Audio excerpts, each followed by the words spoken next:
हम लोगों ने इसके पहले धीरज भाई के साथ एक और फ़िल्म किया था चीख। तो यंग डायरेक्टर हैं, बहुत ही ऊर्जावान डायरेक्टर हैं, बहुत टैलेंटेड हैं और उन्होंने जब ये स्क्रिप्ट मुझे सुनाई, तो मैंने पूछा कि क्या टाइटल क्या है इसका? तो उन्होंने कहा निरहुआ भैया ज़िंदाबाद। मैं बोला अरे! सही है। तो मुझे भी लगा कि हाँ, जिस तरह की स्क्रिप्ट है उस पे ये टाइटल बहुत अच्छा सूट भी कर रहा है। तो मतलब फ़िल्म बननी शुरू हो गई है और काफ़ी कुछ हम लोगों ने शूट कर भी लिया है।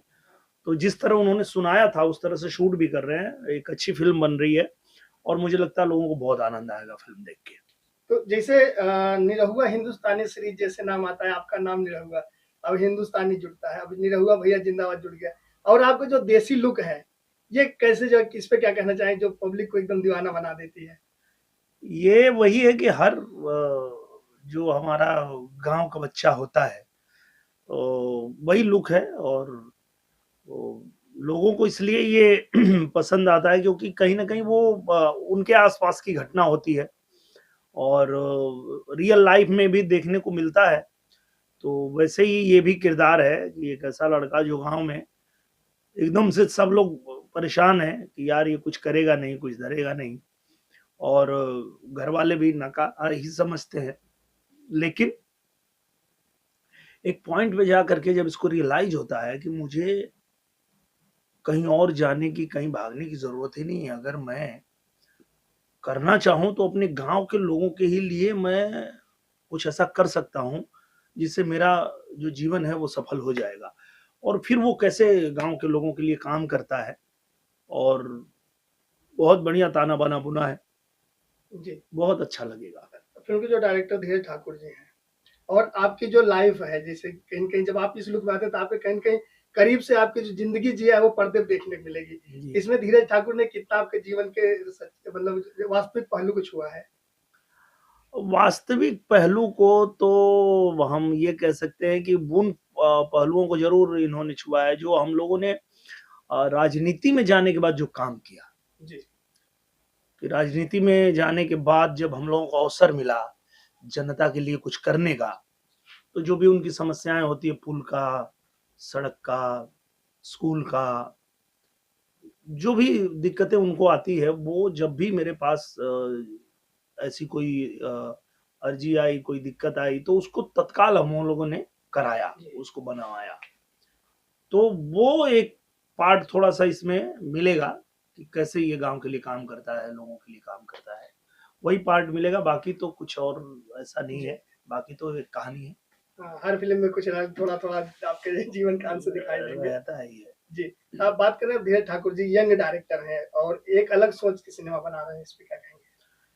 बहुत यंग भी हैं और बहुत ऊर्जावान डायरेक्टर हैं, अच्छी फ़िल्म बना रहे हैं। इसके पहले भी जो फ़िल्में इन्होंने बनाई है, अच्छी बनाई है, लोगों को पसंद आती है।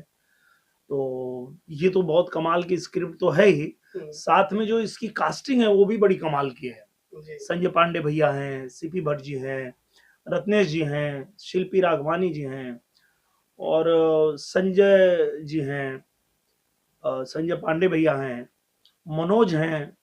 तो इस तरह से जो सभी आर्टिस्ट हैं वो भी बड़े कमाल-कमाल के हैं। तो सारे सीन जो हैं वो बहुत मज़ेदार हो रहे हैं। तो पूरी फ़िल्म जब बन के आएगी तो लोगों को आनंद आएगा। जी। भैया बात करें इसमें शिल्पी राघवानी जो है पहली बार आपके साथ नज़र आने वाली है, तो कैसा केमिस्ट्री, कैसा ट्यूनिंग होने वाला है? बहुत बढ़िया, बहुत अच्छा अभी तो जितने भी सीन हुए हैं बहुत अच्छा हुआ है और बहुत अच्छा वो कर भी रही हैं। उनकी पता नहीं है कौन-सी फ़िल्म है, पहली या दूसरी है, जो भी है, पर बहुत अच्छा कर रही हैं। तो मुझे लगता है कि दर्शकों को पसंद आएगा ये जो नया जोड़ी है इस मूवी में, वो लोगों को अच्छा लगेगा। जी, भैया बात करें अब जो फ़िल्म के प्रोड्यूसर अजीत मिश्रा जी हैं, हुँ, उनका ये गाँव है, भट्ठा है, वो फ़िल्म बनाना शुरू किए और हुँ, उनका वो ये था कि हमारे क्षेत्र में शूटिंग नहीं हुआ है, 1 साल में 10 फ़िल्म बनाएँगे। उनकी एज़ ए प्रोड्यूसर 5वीं फ़िल्म में लगातार एक शूटिंग शुरू होती है, हफ़्ते 10 दिन शूटिंग शुरू हो दूसरी हो जाती है। हुँ, हुँ। तो अजीत मिश्रा जी के बारे में क्या, जो कि यहाँ पे पूरा एक अपने गाँव वालों के लिए और देश के लिए, समाज के लिए फिल्म बना रहे अरे हैं। बहुत अच्छी बात है। और इस तरह के जब भी कोई बिजनेसमैन आते हैं तो निश्चित रूप से वो जो हमारे क्षेत्रीय कलाकार हैं उनको भी अवसर मिलता है। जो यहाँ पे ट्रेवल्स है, होटल है, तमाम चीजें हैं, लगातार यहाँ फिल्म बन रही है। तो मैं ये आपको बताना चाहूंगा कि ऐसा संजोग हम लोग देखते थे सिर्फ फिल्म सिटी में, मुंबई में, जो अब हम यूपी में देख पा रहे हैं कि हम अपनी शूटिंग पे जा रहे हैं और पता चल रहा है यार 3-4 वैनिटी लगी है, ये कौन सी शूटिंग चल रही है। गए तो देख रहे हैं कि एसआरके की फिल्म चल रही है, उनके आर्टिस्ट कभी हमारे शूटिंग से गुजर रहे हैं तो वो मिल जा रहे हैं, और भी फिल्में चल रही है। तो इस तरह का जो ये माहौल हुआ है ये बहुत कमाल का है। और हम लोग चाहते भी थे हमेशा कि यहाँ पे कोई अगर फिल्म बनाना चाहता है, कोई फिल्म में काम करना चाहता है, तो उससे मुंबई तक जाने की आवश्यकता ना पड़े, यही फिल्में बने ताकि वो आसानी से काम कर पाए। और बहुत सारे ऐसे टेक्नीशियन हैं जो मुंबई में रहते थे, पर वो अ, जब यहाँ फिल्में बन रही है तो अपने घर पे रह के ही आ जाते हैं शूटिंग में, और फिर टाइम मिलता तो घर भी चले जाते हैं। तो ये अच्छा लग रहा है। तो कहीं न कहीं योगी बाबा का जो एक पहल था जो है यूपी में फ़िल्म सिटी बने और यूपी कलाकार यूपी में शूट करें, तो कहीं न कहीं उन्होंने सार्थक किया और आपने भी मेहनत किया। आजमगढ़ से लेके यूपी में हमेशा शूटिंग में आप मदद करते हैं।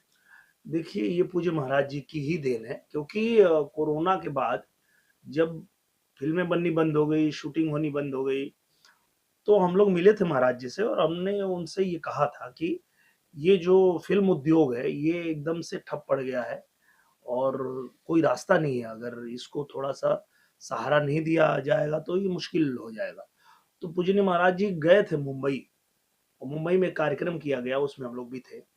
और उन्होंने कहा कि आप लोग आइए, यूपी में शूटिंग करिए, हम सब्सिडी भी देंगे, हम सुरक्षा भी देंगे। और उन्होंने वो किया और लगातार यहाँ फ़िल्में बननी शुरू हुई। और आज देखिए, मैं आपको बताऊँ कि पिछले 2-3 सालों में कोई जिला बचा नहीं होगा जहाँ हम लोग शूटिंग नहीं कर दिए।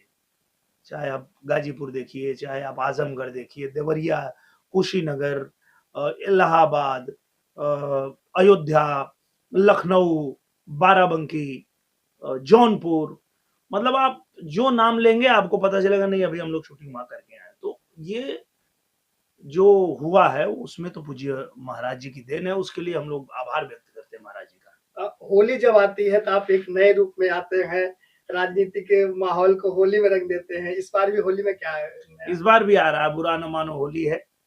और वो इस बार थोड़ा और भी हम लोगों ने कोशिश किया है कि और उसको एंटरटेनिंग बनाया जाए। पहले तो सिर्फ राजनीति को ही हम लोग पकड़ के बनाते थे, पर अब हम लोगों ने थोड़ा-सा दायरा और बढ़ाया है।